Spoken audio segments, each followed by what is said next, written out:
Go yonder, and gather the people.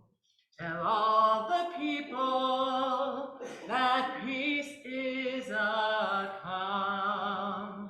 Tell all the refugees they can go home again. Tell all the people that peace is come. Go yonder, and gather the people. Tell all the people that peace is come. Tell all the nations their weapons are needed.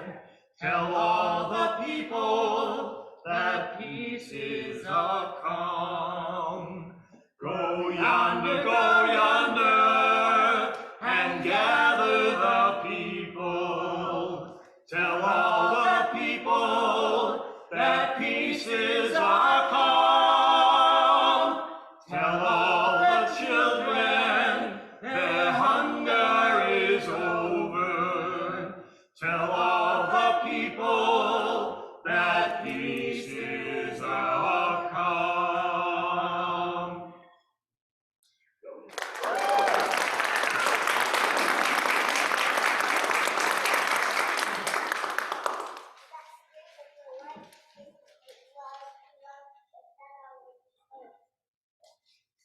Good morning. Welcome to White Bear Unitarian Universalist Church. I always have a hard time saying that.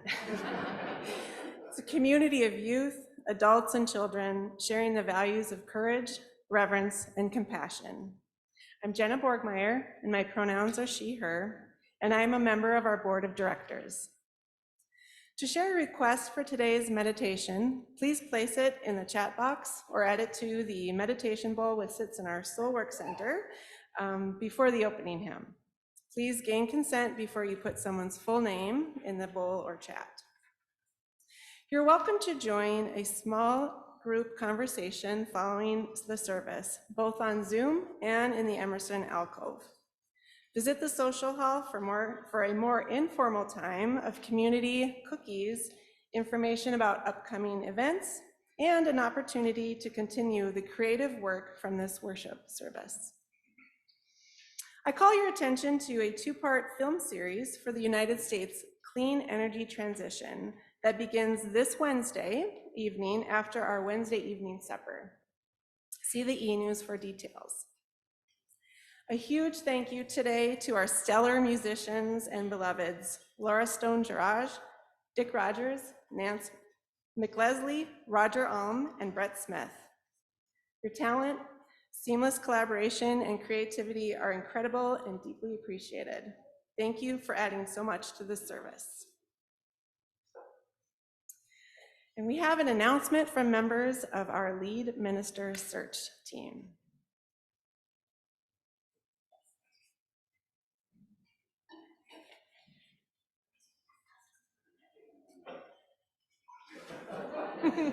This is going to be good, you guys.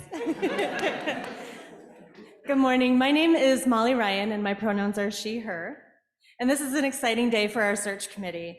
Today is the day that we introduce to you our final candidate for a lead minister.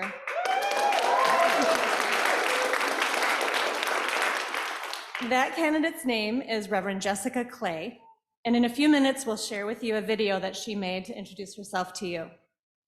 But first, we want to share some of the reasons this was a unanimous choice by this search committee. And bear with us as we kind of share the mic here. Reverend Jessica loves Sunday mornings. She weaves together music, stories, and readings in collaboration with congregants and staff to create a holistic experience for the head, heart, and spirit, which we all love here, right? She enjoys spending time with congregants and visitors before and after services.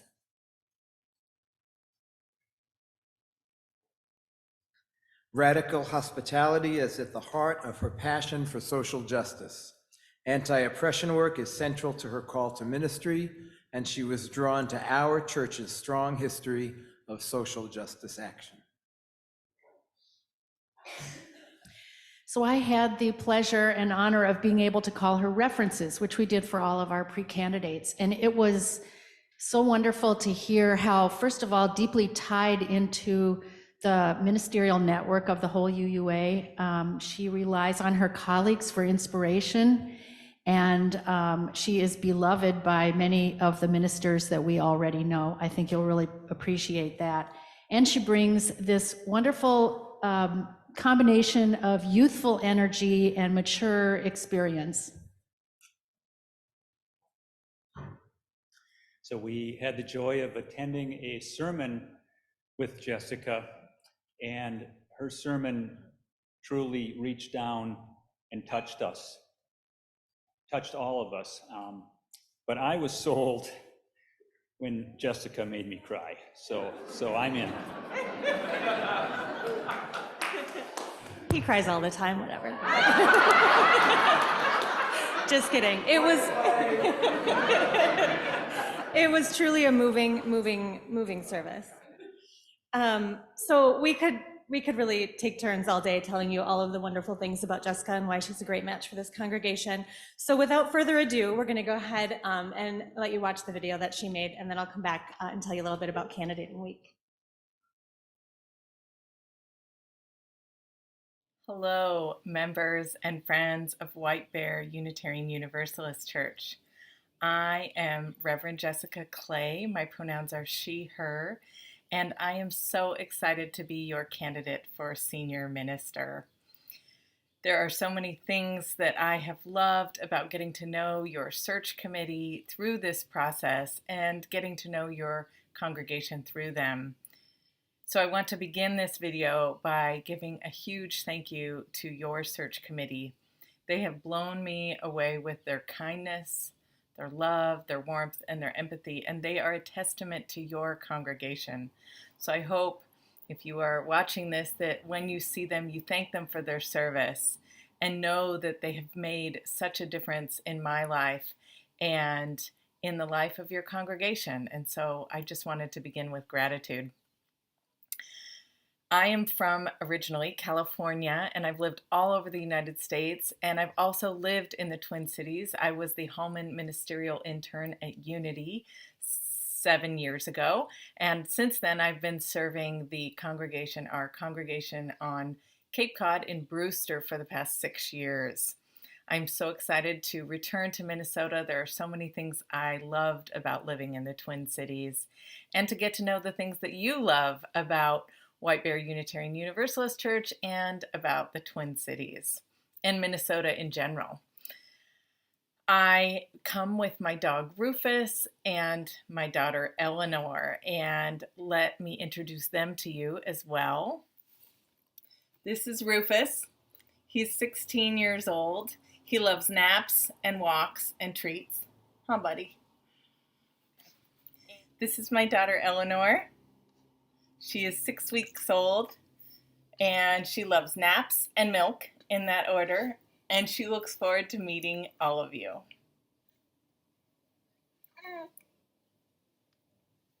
I'm looking forward to meeting many of you over Candidating Week, to meeting the staff, and to learning about what your hopes and dreams are for this congregation.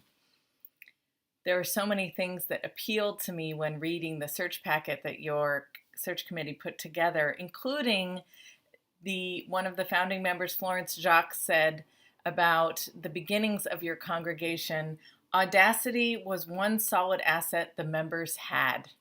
And Florence was referencing when people were going door to door to invite people to the congregation. Audacity was one solid asset that members had. I love that, a little spunk to begin your chapter. I'm so excited to begin this chapter with you all, to begin to talk about how our shared ministry can come alive, the difference that we can make in our community and in the world and in people's lives. And I have a strong passion for social justice.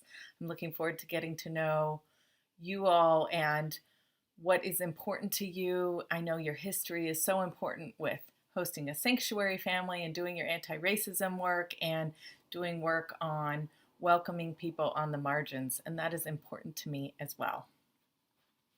Your search committee wrote on the search record that I read, they said, "We turn towards this new chapter with curiosity, hope, and resilience." And it is with that same sense of curiosity, hope, and resilience that I am coming to you for Candidating Week and hoping to meet many of you then and dream big about our future together. So I look forward to meeting you then, and in the meantime, take good care.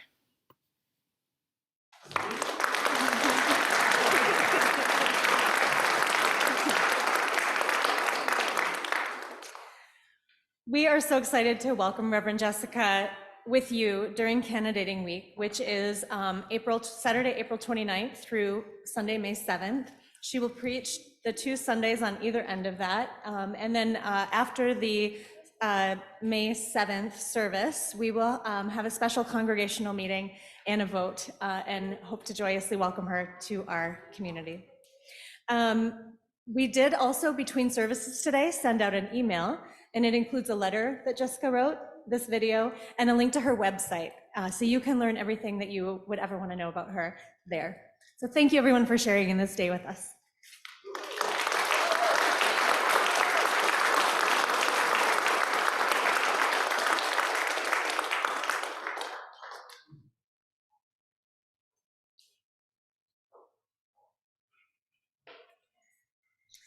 Good morning.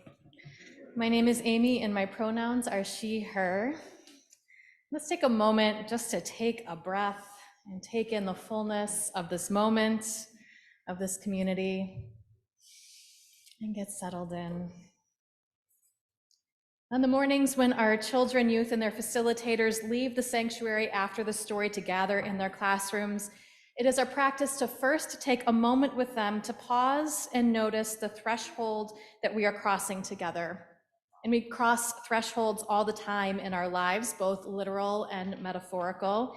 And this practice of pausing and breathing helps us slow down, to notice the beloveds that travel with us, and to notice how we are shifted in these moments as we cross these thresholds.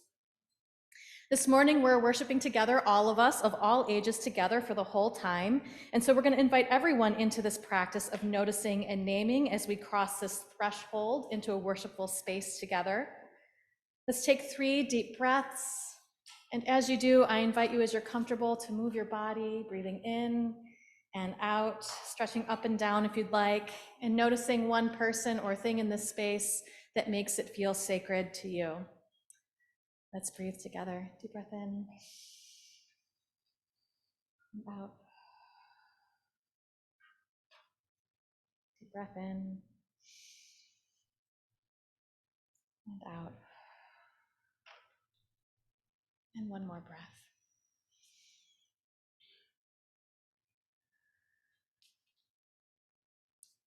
It's a joy to be on this journey together.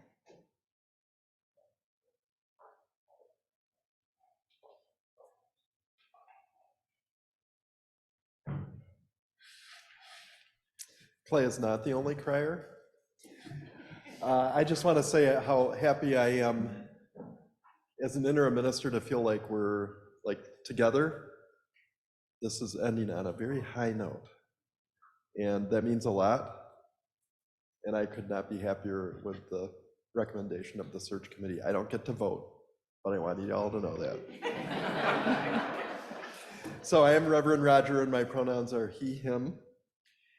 Today's service is going to focus on 9 transformative spiritual practices that are a focal point of a book called Fierce Love, A Bold Path to Ferocious Courage and Rule-Breaking Kindness That Can Heal the World.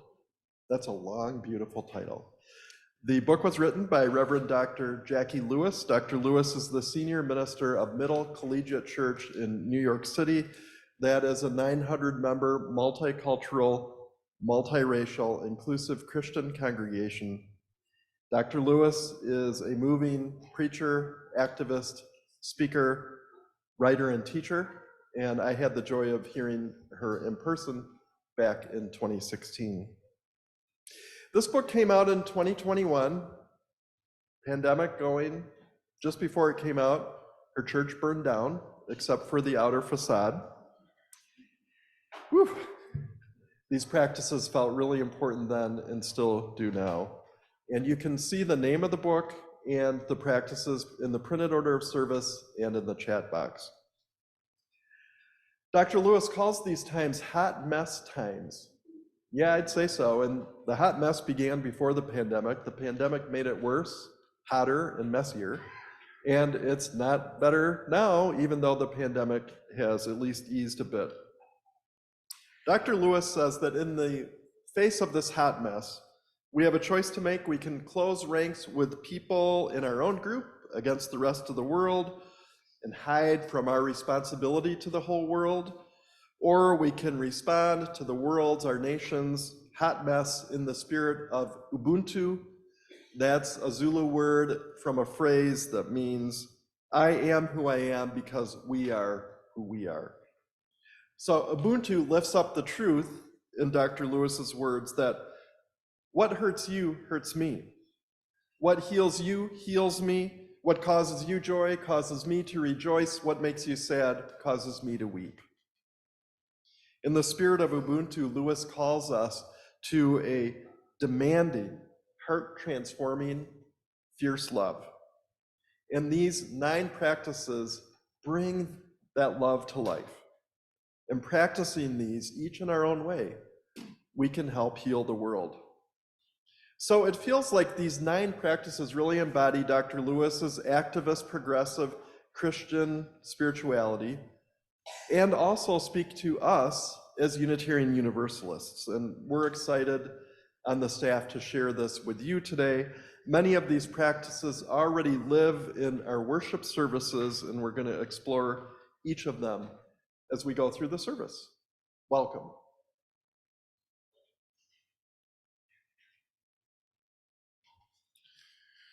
Before we sound the singing bowl, we want to take a moment to explain this weekly ritual. The sound of this singing bowl marks the beginning of a special time. We have gathered and we have slowly settled in. Now this is the time where we can sink in a little deeper, set aside any distractions, and focus on the here and now. Contemplate this as Roger sounds the singing bowl a little longer today than usual.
Come into this place which we make holy by our presence. Come in with all your vulnerabilities and strengths, fears and anxieties, loves and hopes. For here you need not hide, nor pretend, nor be anything other than who you are and who you are called to be. Come into this place where we can touch and be touched, heal and be healed, forgive and be forgiven. Come into this place where the ordinary is sanctified, the human is celebrated, the compassionate is expected. Come into this place. Together, we make it a holy place.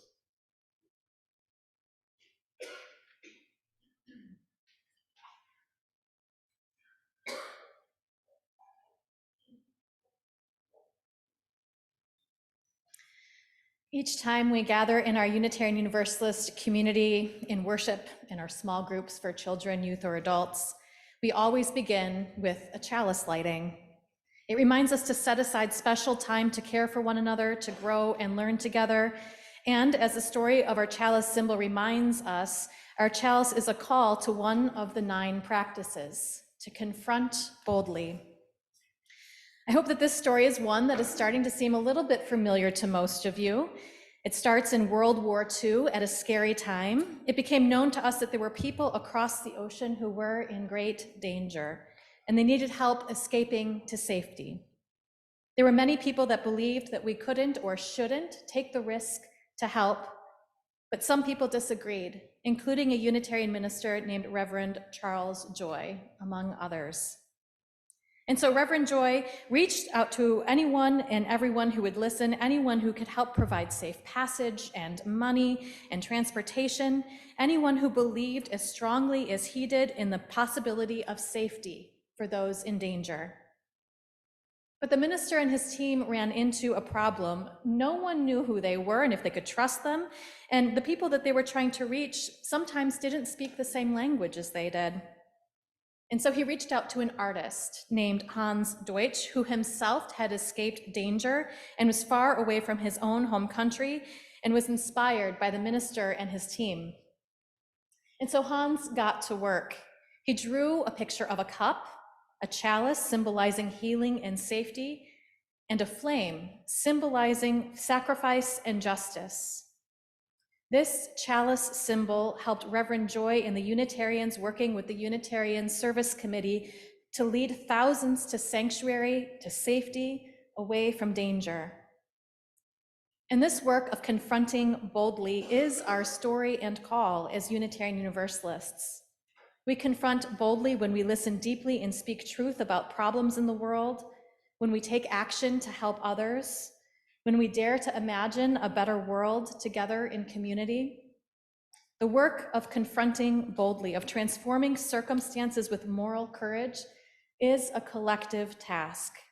It takes all of us together to think creatively and to gather the skills and knowledge and community and resources we have to make a difference in the world. And so in the spirit of collective imagination and joyful playfulness, we will invite you after the service this morning into a practice of creating boldly together through art using found objects. Our own Erin Scott has generously shared with us some rescued treasures that she has collected while magnet fishing over the last year.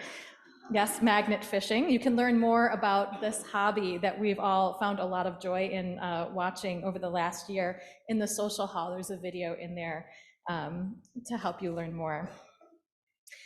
And so this morning, I light the chalice for all of the ways, big and small, joyful, playful, and fraught, that we confront injustices boldly and creatively using our collective moral imaginations.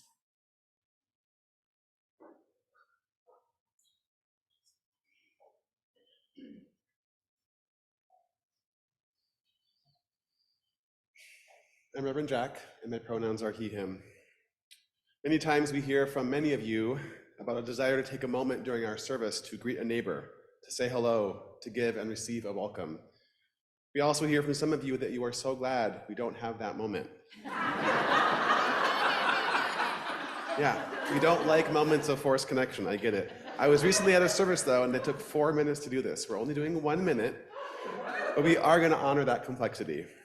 We're still offering you a moment to engage in one of today's practices of fierce love, which is show kindness and affection wildly, make fierce love real.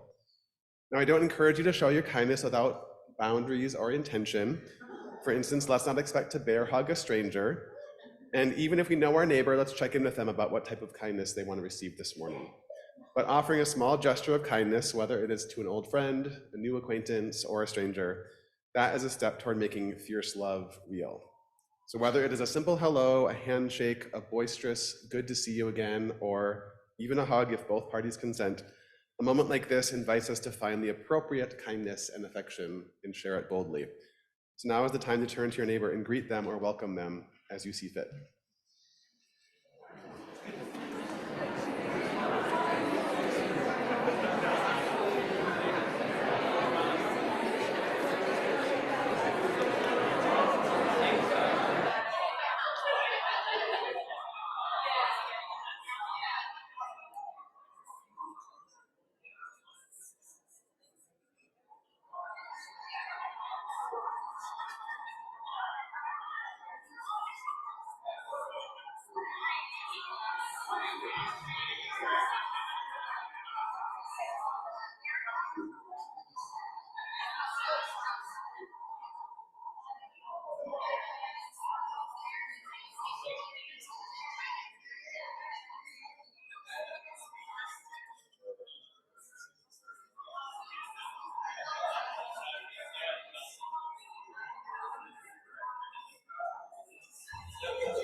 Thank you all for engaging in that practice.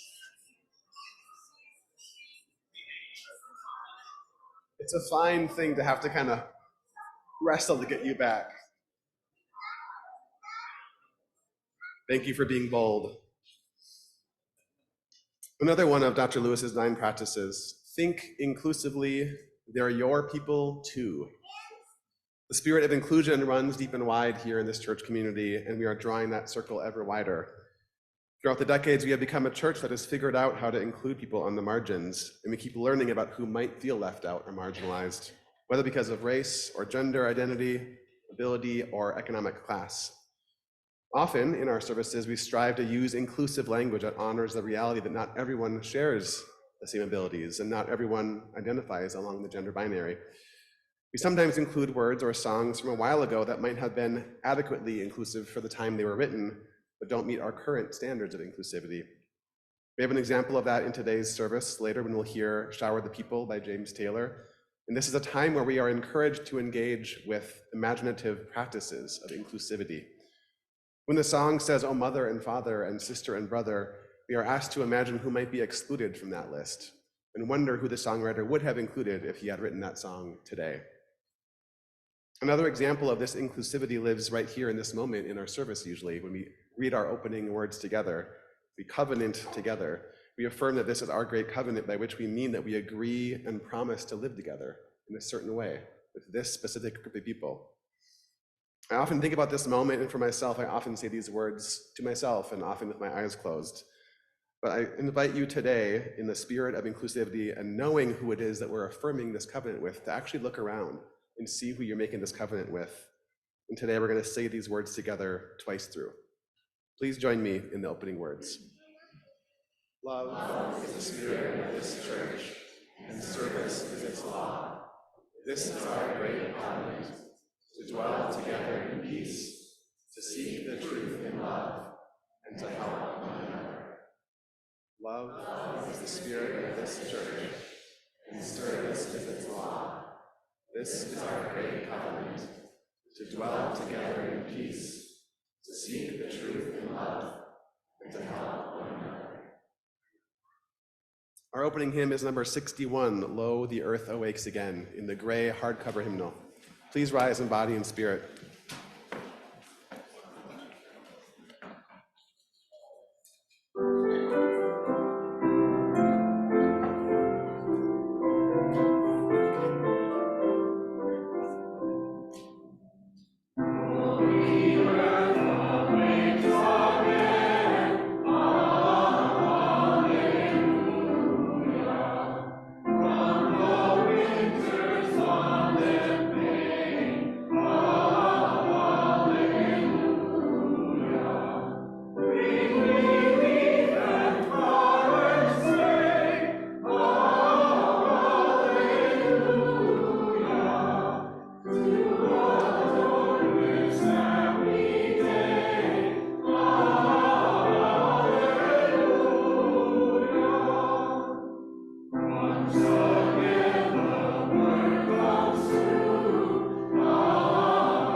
Gathered as we are this morning, about 110 people here in this room, and how many households are joining on Zoom today? 37.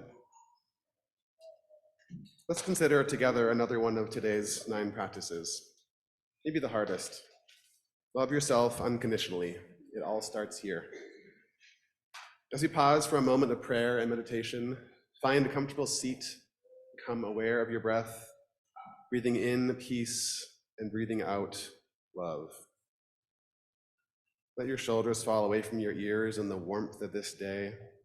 As we sink deeper into the reality of this moment, may we consider ourselves beloved, beloved by ourselves, beloved by each other, and beloved by a force bigger than ourselves, whatever name we give to that force. Spirit of life, spirit of love, spirit of mystery and wonder.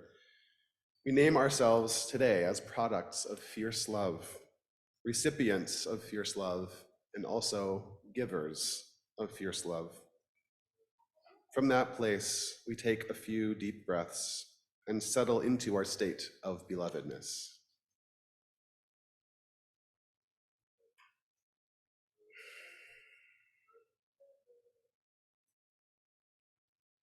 Amidst all our insecurities and worries, fears and doubts, we rest in the love that never lets us go.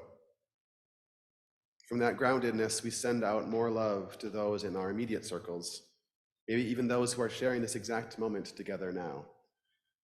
We think of the concentric circles spreading out from each of us individually, our sisters and brothers and siblings, parents, children, partners, and those we share residence with, our inner circles, those we work with and our neighbors, at the restaurant, at the park, on the road, in our cities, in our states, in our country, and even our neighbors and fellow pilgrims on this precious pale blue dot. We breathe in peace, and we breathe out love.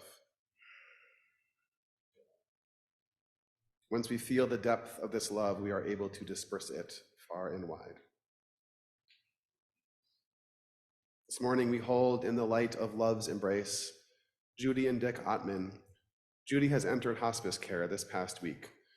We pray for support and encouragement as they navigate this transition. Mimi Kramer, who is mourning the passing of her brother John, we pray for comfort and consolation as she processes the shock and grief of this loss.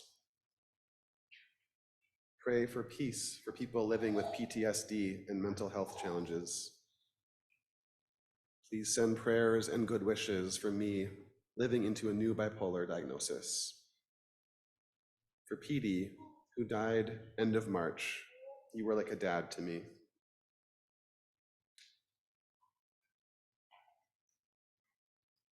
Please keep in your hearts the coworker and friend of Kari Rodriguez, Erin, and her family as they face difficult news that her husband's cancer, diagnosed just a few months ago, is too far advanced for further treatment.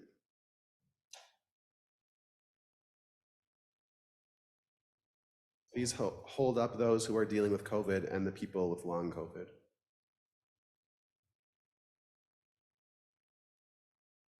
And now, in the quietness and stillness of this place, we pause to name those we are holding in our thoughts and our prayers, out loud or silently in our hearts.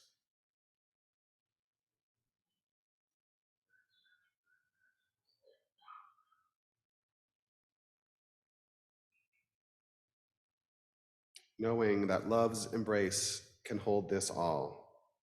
May it be so. Amen.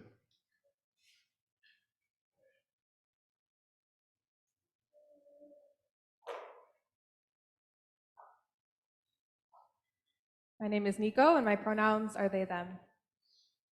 Travel lightly. Downsize the burdens you carry.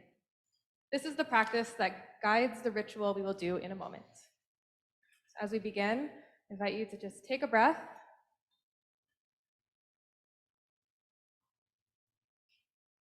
We all carry burdens. Some are temporary and will go away with time on their own. Some are far too big and can only be carried with the help of those around us. And there are some burdens that we have carried with us for far too long for no real purpose. And it is for those burdens that I invite you into a ritual today. That burden that you have carried for too long and are ready to set down, what is it called? In a moment, I'll ask you to do something with the name of that burden, so take a moment to really find that word or that image that describes the burden you wish to set down today.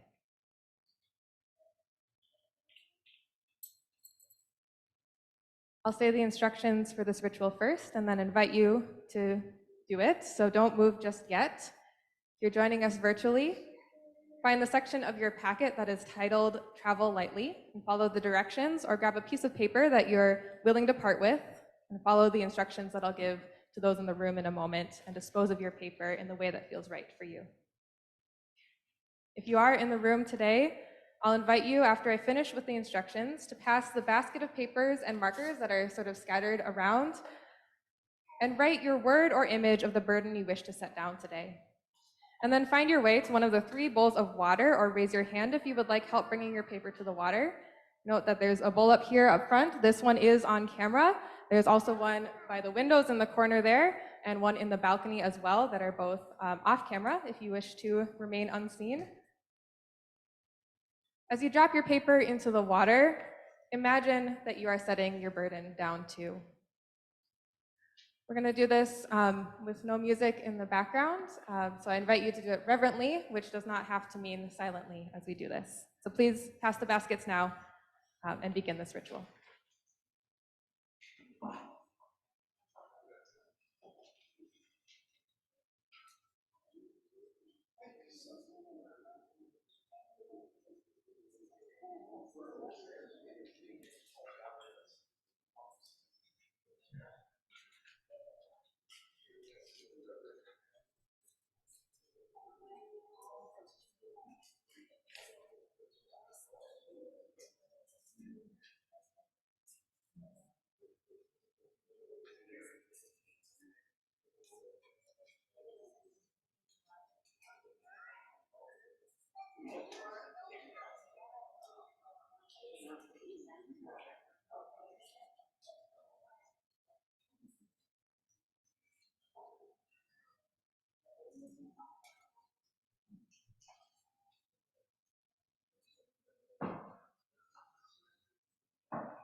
for all that we are carrying and all that we set down. May we feel held in the love of this community.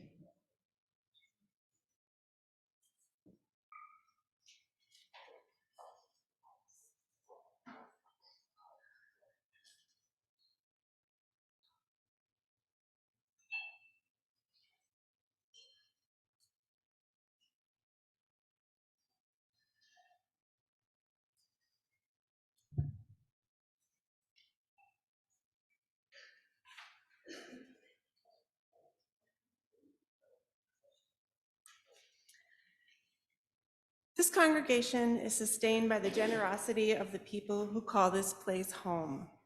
By giving to this morning's offering, you are giving life to WBUUC's mission of growing souls and serving the world.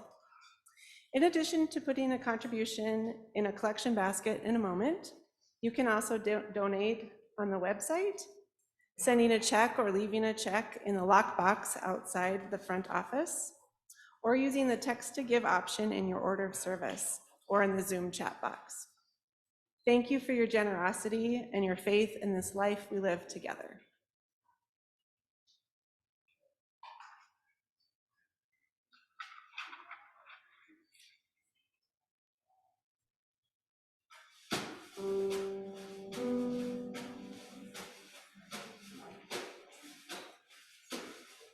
Every time I feel this way, this old familiar feeling, I will lay my troubles down by the water, where the river will never run dry. Hallelujah. I'm gonna let myself feel it. Hallelujah. I'm gonna let myself feel it. Hallelujah. I'm gonna let myself feel it. By and by, I will lay my troubles down by the water, where the river will never run dry. It's been said that I do believe, as you ask, so shall you receive. So take from me these troubles, bring me sweet relief, where the river will never run dry. Hallelujah. I'm gonna let myself feel it. Hallelujah. I'm gonna let myself feel it. Hallelujah. I'm gonna let myself feel it. By and by, I will lay my troubles down by the water, where the river will never run dry. There is a river in this heart of mine, with no willingness of my highest good. I am willing, I will do my part, where the river will never run dry. Hallelujah. I'm gonna let myself feel it. Hallelujah. I'm gonna let myself feel it. Hallelujah. I'm gonna let myself feel it. By and by, I will lay my troubles down by the water, where the river will never run dry, where the river will never run dry. This river will never run dry.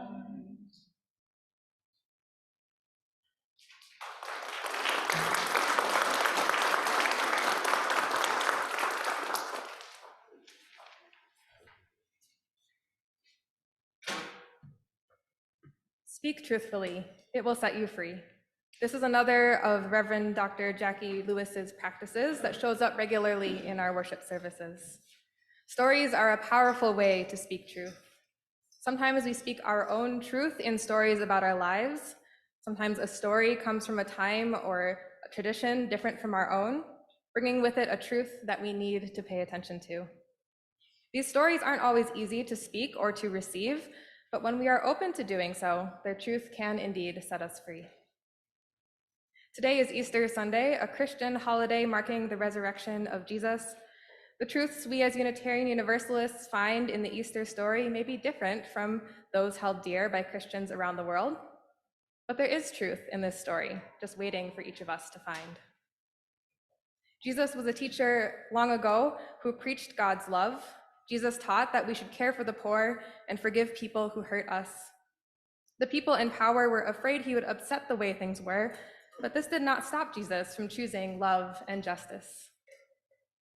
One day, Jesus celebrated the Jewish holiday of Passover at a Seder with 12 disciples, and the next day, Jesus was arrested, and then he was killed. What happened after Jesus died began the religion we know as Christianity. Many Christians believe that after Jesus was killed, he rose from the dead and went to heaven. Many Unitarian Universalists see the story differently, and this morning's story is from a powerhouse religious educator in our tradition, Sophia Lyon-Faz. This is the story of Easter, adapted from Jesus, the Carpenter's Son. The people who followed Jesus were brokenhearted after he died.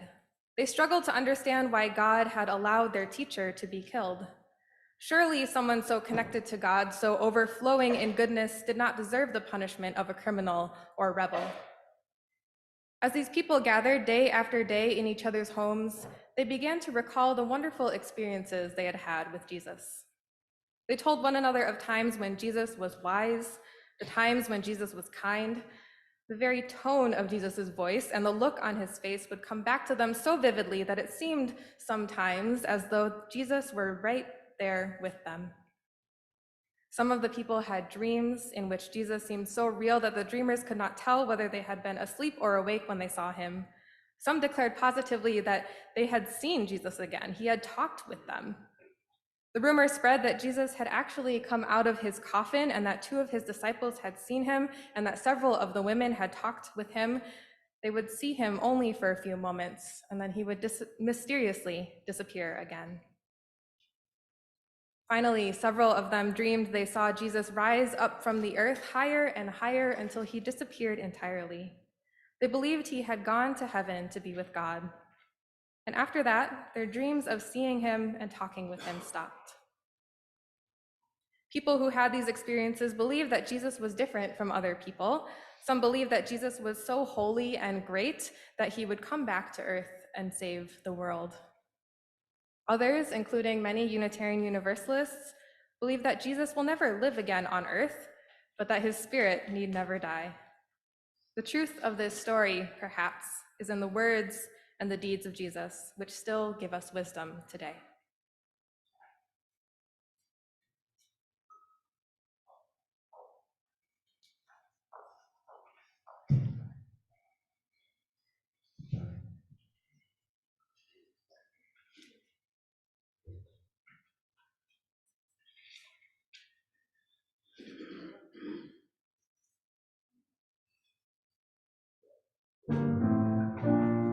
Can't play the game, you can act out the part, though you know it wasn't written for you.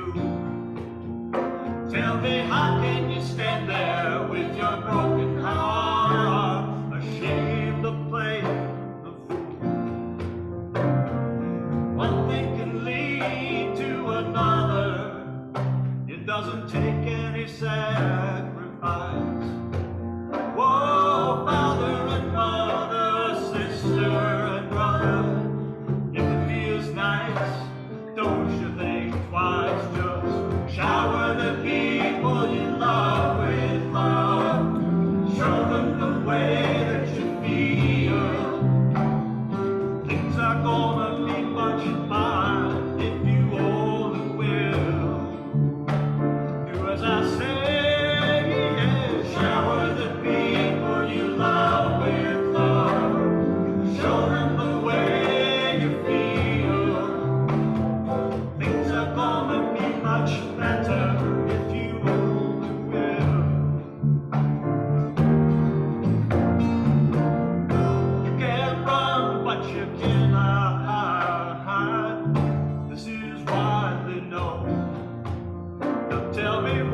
plan to do with your foolish pride when you're all by yourself alone?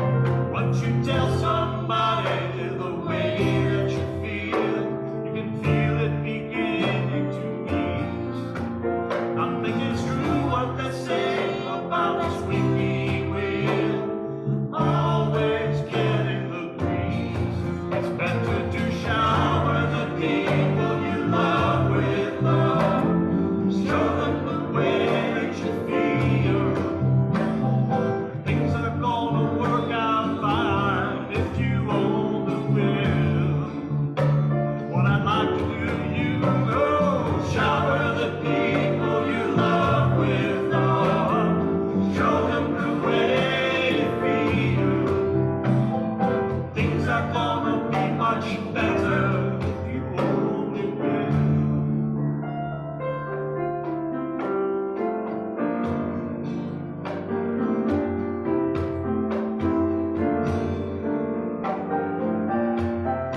Oh, shower the people you love with every night. Show them the way that you feel. Rain must fall.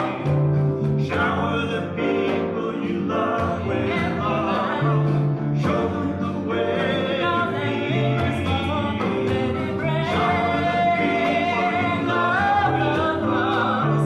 Show them the way that you feel. Shower the people you love with love. Show them the way you feel. Shower the people you love with love. Show them the way you feel.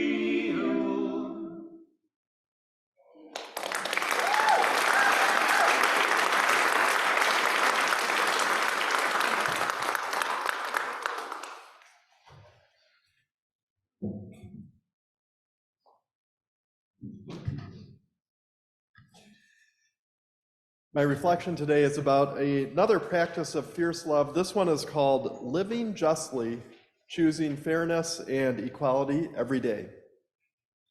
And reflecting on this one feels just right for Easter, because for me, at the center of the Jesus story is this commitment to radical inclusion. Repeatedly in the story, he chooses fairness and equality. He visibly reaches out, talks with, heals, eats with the most despised people in his culture. Women, tax collectors, prostitutes, poor people, Samaritans. In Central and South America, Christian liberation theologians interpret this story as requiring what they call a preferential option for the poor. What this means is that to make the world fair, we all need to side with poor people. And I think the story of Jesus shows that the preferential option needs to be for all the marginalized people in the world. Poor people, LGBTQ plus people, non-dominant racial and ethnic groups, people with disabilities, the list goes on. Siding with love means that we side with people who are treated unfairly. So fierce love asks us to choose fairness and equality every day, in our families, in our schools, on the playground, at work, in our faith community, at the grocery store, in the mall, in the public square, wherever we are, whatever we're doing, all ages.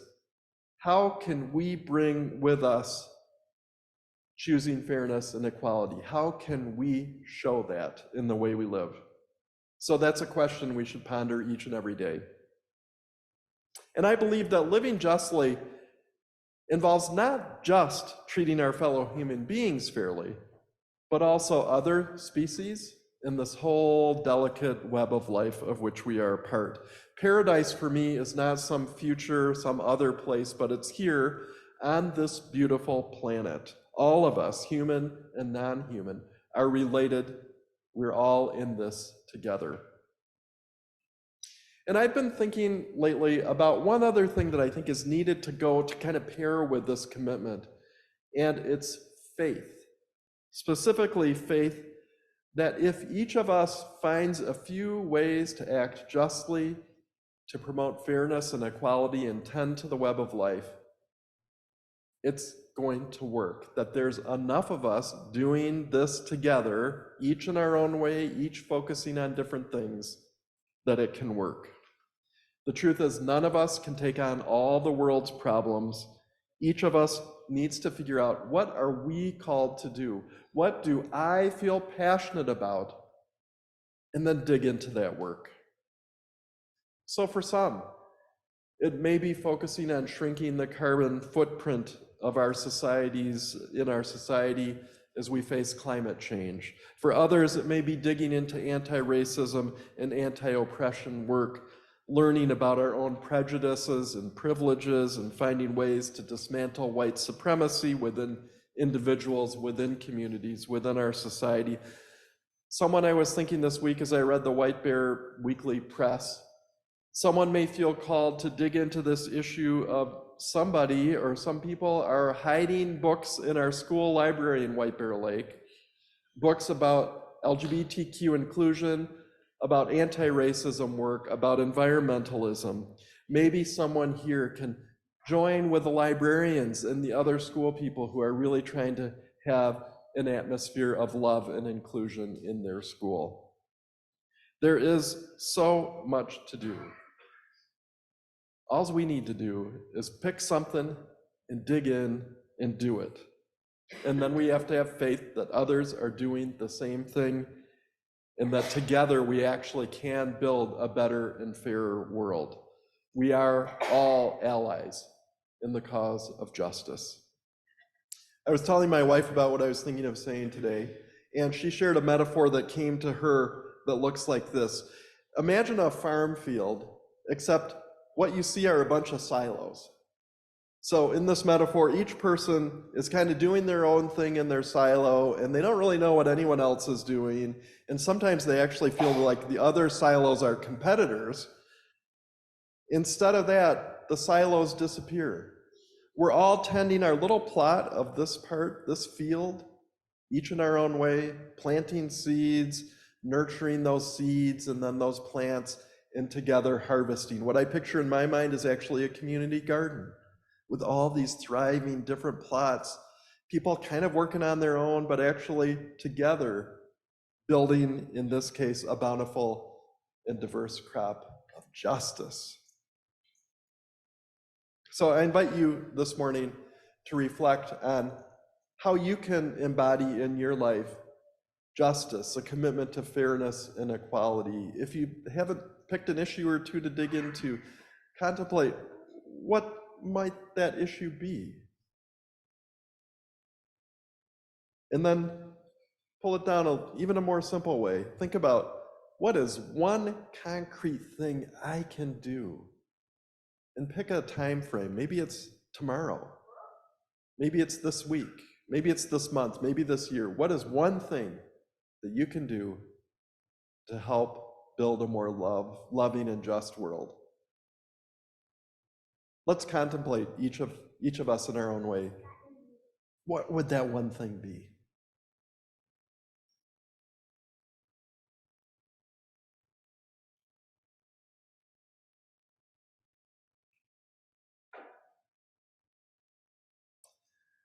And after the service today, if you're here in person, I invite you in the social hall. You'll find a couple tables have big pieces of paper and Post-it notes.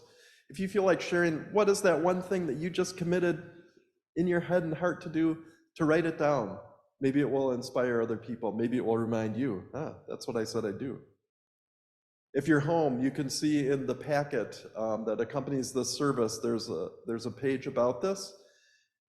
Invites you to reflect on that. And if you're in a position maybe to share with someone today or tomorrow, what is that one thing you're committing to doing? All of us, if we can just do one thing today, one thing tomorrow, one thing the next day, together, we can build a better, fairer, more just, and sustainable world.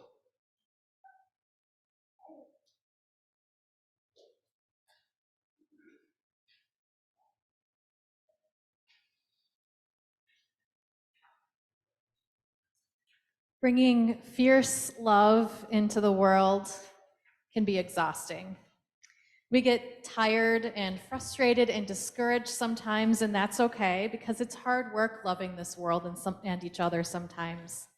Yet we're called into another one of Reverend Dr. Lewis's practices, to believe assiduously, which I also had to look up, but it means to believe in love with great care and perseverance, to have faith in love. This is not an ignore all the hard things kind of believing. This is a gather your people and your values in your grounding practices and get to work kind of believing. It's a kind of believing that requires us to keep right in front of our faces reminders of the people and communities and pets and practices and values in our lives that bring us joy and hope and consistently renew our faith in love over and over again. Who is it that gives you hope and fills your cup so that you can continue the work of fierce love? One of the ways that we name and celebrate the people and ancestors and communities and values that we hold high that renew our faith is to build an altar. We might gather pictures and treasures and notes and place them in a place where we can be reminded of the love that holds us so that we might continue to work for love. And so in a moment, I'm going to invite those of you in this space to come forward to build community altars. Again, there are 3 different centers to choose from, one here, which is on camera, and one over there and up in the balcony, which are off camera. We've provided you with found objects to add in these baskets. You can choose an object, take a breath, and think of what it represents to you, who it represents to you. If you're joining us from home or would like to stay in your seat, you can also look in your activity packet where there's a prompt there to guide you through this practice. Who or what is it that gives you strength to work for fierce love? You may come forward as the music plays.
And the final practice we will do today from Fierce Love is finding joy purposefully. It is the water of life. So as we sing our closing hymn, There is a River Flowing in My Soul, we invite you to feel the joy of the music, of this gathered community, feel the river flowing through your soul, feel the joy, I hope, at least a little bit flowing in your soul in this beloved community. And here's the charge to sing out like Dick and like Nance, right? Sing out if you want to. And if you feel like moving, clapping, dancing, swaying, nodding slightly, whatever, you're welcome to do that as well. It's number 1007 in the smaller teal hymnal. And let's rise in body or in spirit wherever we are.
You may be seated. I have a slightly longer than usual closing words. This is a poem I love to share on Easter from E.E. Cummings.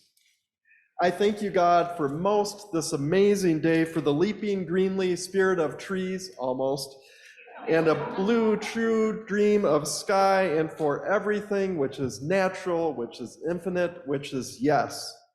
I who have died am alive again today, and this is the sun's birthday, and this is the birthday of life and love and wings, and of the gay great happening illimitably earth. And now the ears of my ears awake, and now the eyes of my eyes are opened. Happy Easter, and may you go in peace.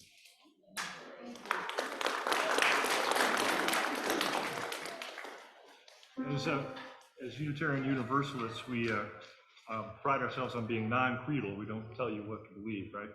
But we're here to challenge you today, brothers and sisters and siblings. If you believe in the power of love, if you believe in the power of kindness, we want you to join in on the chorus.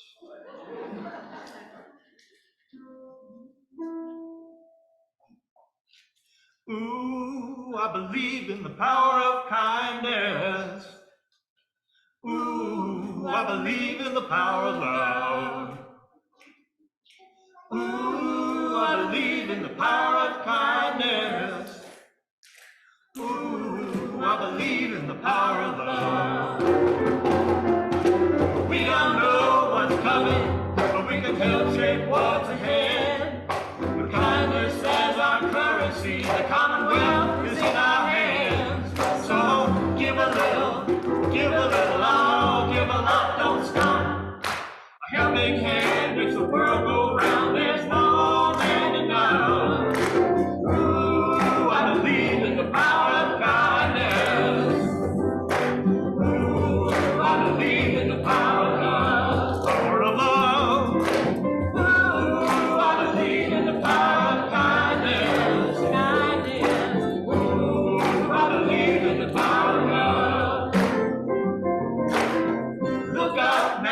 lower, but keep your ear to the ground.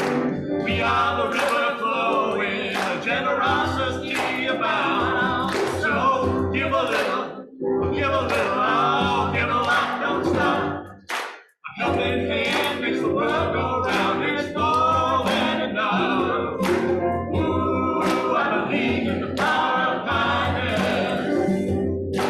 Ooh, I believe in the power of love, yeah. Ooh, I believe in the power of kindness. Ooh, I believe in the power of love. A honeybee serves sweetness, only to help the world bloom. Bringing love to the flower, from the flower to the fruit. We can learn a thing or two. Oh, give a little, love, give a lot, don't stop. A helping hand makes the world go round. There's more